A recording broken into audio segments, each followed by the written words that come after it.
Nitue mtoto mdogo mwenye pesa nyingi. Naam, leo nitaongelea nini maana ya mapenzi, yaani kitu ambacho mapenzi yanahitaji. Mapenzi yanahitaji watu wakamilifu.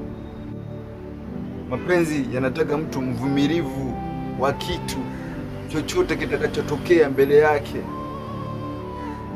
Nani alisema mapenzi yanahitaji mtu star?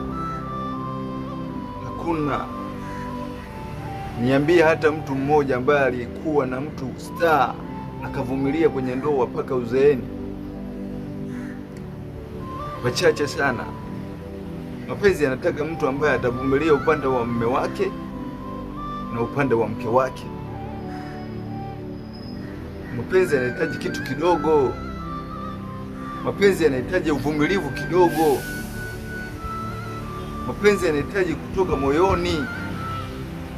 Mapenzi ni roho. Roho yako ndio ya kwangu, macho yako ndio ya kwangu, pua langu ndio la kwako.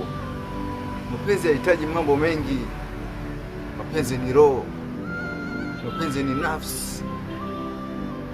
Na mapenzi ni akili. Kama unabisha mtoto mdogo mwenye pesa nyingi kwa imani, njoo kwenye comment.